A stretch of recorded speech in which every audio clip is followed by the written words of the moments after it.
ಈಗ ಗಣೇಶೋತ್ಸವದ ಹಾಗೂ ವಿದ್ಯಾ ಗಣೇಶೋತ್ಸವ ಕೊಡೆಗಾರು ಹಾಗೆ ನಿಮ್ಮ ಈ ಕಾಂಜನಾಡು ಸಾರ್ವಜನಿಕ ಗಣೇಶೋತ್ಸವ ಹಾಗೆ 3 ಗಣೇಶ ಗಣಪತಿ ಈಗ ಇವತ್ತು ಮುಹೂರ್ತ ಮಾಡ್ತಾಯಿದ್ದೇವೆ. ಇದು ಮುಹೂರ್ತ ಎಲ್ಲದಕ್ಕೂ ಮುಹೂರ್ತವೇ. ಅದೇ ಕಾರಣ ಈ ಮಾಡುವಂಥ ವಿಗ್ರಹದಲ್ಲಿ ಯಾವುದೇ ಕುಂದುಕೊರತೆ ಬರದಂತೆ ಸಾರ್ವಜನಿಕ ಎಲ್ಲರಿಗೂ ನಮ್ಮ ಮಾಡಿಸ್ತಾರೆ. ಎಲ್ಲರಿಗೂ ಒಳ್ಳೆಯ ರೀತಿಯ ಅಭಿವೃದ್ಧಿ ಬರೆದಿದ್ದು ಈ ಕಾರ್ಯ ಮಾಡಿಸುವವರಿಗೂ ಹಾಗೂ ಗಣೇಶೋತ್ಸವವನ್ನು ಒಳ್ಳೆ ಚೆಂದ ಕಾಣಿಸಿ ಕೊಡಬೇಕು ಅಂತೇಳಿ ಎಲ್ಲರಿಗೂ ದೇವರ ಪ್ರಾರ್ಥನೆ. ಸರ್ವಮಂಗಲ ಮಂಗಲಿ ಸರ್ವ ಸಾಧಿ ಶಾಂತಿಯ ತ್ರಿಯಂಬಕೇಶಿ ನಾರಾಯಣಿ ನಮಃ ವಕ್ರತುಂಡ ಮಹಾಕಾಯ ಪುರಸ್ವರ ವಿಘ್ನಂ ಸರ್ವಕಾರ್ಯೇಷು ಸರ್ವ.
ಗಣೇಶೋತ್ಸವದ ಮೂರ್ತಿ ರಚನೆಯನ್ನು ನಮಗೆ ಮಾಡಲಿಕ್ಕೆ ಅನುಮತಿ ನೀಡಿದ್ದಾರೆ. ಒಂದು ಬೀರಿ ಸಾರ್ವಜನಿಕ ಗಣೇಶೋತ್ಸವ ಹಾಗೂ ಕೋಟೆಗಾರ ವಿದ್ಯಾ ಗಣೇಶೋತ್ಸವ ಹಾಗೂ ಕಾಂಜಂಗಾಡು ಗಣೇಶೋತ್ಸವದ ಹಾಗೆ ಇನ್ನಿತರ ಅನೇಕ ಕಡೆಗಳಲ್ಲಿ ಬರುವುದಿದೆ. ಹರೇಕಳ, ಕುಂಪಳ ಹಾಗೂ ಇನ್ನಿತರ ಹೇಳ್ಕೊಂಡು ಹೋದರೆ ತುಂಬ ಇದೆ. ಅದರಿಂದ ಆ ರಚನೆ ಬಗ್ಗೆ ನಾವು ಈ ಮುಹೂರ್ತ ಮಾಡಿರ್ತೇವೆ. ಇದರಲ್ಲಿ ಯಾವುದೇ ತೊಂದರೆ ಬರದಂತೆ ಆ ದೇವರಲ್ಲಿ ಪ್ರಾರ್ಥಿಸಿದ್ದೇವೆ ಅಷ್ಟೇ. ಹರಿ ಓಂ. ಸುಮಾರು 35-40 ವರ್ಷದಿಂದ ತಂದೆಯವರು ಮಾಡ್ತಿದ್ದಾರೆ ಇದೇ ಮೂರ್ತಿ ಮನೆಯಲ್ಲೇ ಮಾಡ್ತಿದ್ದರು. ಅದೇ ಅವರೊಟ್ಟಿಗೆ ಸೇರಿ ನಾನು ಕಲಿತು ಈಗ ಸಾಧಾರಣ 30 ವರ್ಷ ಆಯಿತು ಸೇರಿ ಮಾಡೋದು ಅವರೊಟ್ಟಿಗೆ. ಸುಮಾರು ಒಂದು 20-25 ಉತ್ಸವ ಮೂರ್ತಿಗಳು ಈಗಾಗಲೇ ಬಂದಿದೆ. ಈ ಸಲ 2025ನೇ ವರ್ಷದ್ದು ಈ ಮೂರ್ತಿ ಅಂತ ಹೇಳಿದರೆ ಯಾವುದೇ ರಾಸಾಯನಿಕ ಇಲ್ಲದೆ POP ಯಾವುದೂ ಇಲ್ಲದೆ ಹಾವೆ ಮಣ್ಣಿನಿಂದ ಮಾಡ್ತಿರುವ ಮೂರ್ತಿ. ಅದೇ ರೀತಿ ಯಾವುದೇ ಕೆಮಿಕಲ್ ಇಲ್ಲದೆ ಅಂದರೆ ವಾಟರ್ ಕಲರ್ ಅಂತ ಪೇಂಟ್ ಯೂಸ್ ಮಾಡಿ ಮಾಡುವುದು ನಾವು. ಅಂದರೆ ಯಾವುದೇ ಮೋಲ್ಡ್ ಕೂಡ ಇಲ್ಲ, ನಮ್ಮ ಕೈಯಾರೆ ತಯಾರಿಸುವಂಥ ಮೂರ್ತಿ. ಇವತ್ತು ಗಣಪತಿ ಮುಹೂರ್ತಕ್ಕೆ ನಾವೆಲ್ಲ ಸೇರಿದ್ದೇವೆ. ನಮ್ಮ ವಿದ್ಯಾಗಣೇಶೋತ್ಸವದ ಕೋಟೆಗಾರ್ ಶಾಲೆ ಇಂದಿಗೆ ಇನ್ನೂ ಆಗುವಂಥದ್ದು 55ನೇ ವರ್ಷದ್ದು ವಿದ್ಯಾಗಣೇಶೋತ್ಸವದ್ದು ಗಣಪತಿಯನ್ನು ಶಂಕರನಾರಾಯಣ ಅವರು ಹಾಗೆ ಅವರ ಮಕ್ಕಳು ನಮಗೆ ಒಳ್ಳೆಯ ರೀತಿಯಲ್ಲಿ ಇಷ್ಟು ತನಕ ಮಾಡಿಕೊಟ್ಟಿದ್ದಾರೆ. ಅದೇ ರೀತಿ ಇವತ್ತು ನಾವು ಮುಹೂರ್ತಕ್ಕೆ ಬಂದಿದ್ದೇವೆ.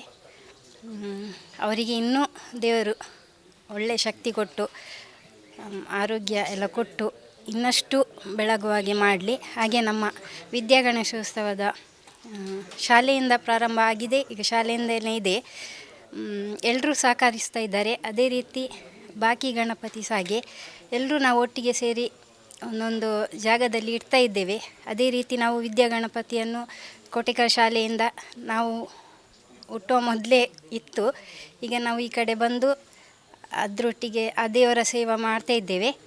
ಅದಕ್ಕೆ ಎಲ್ರಿಗೂ ದೇವರು ಅನುಗ್ರಹ ಕೊಟ್ಟು ಕಾಪಾಡಲಿ.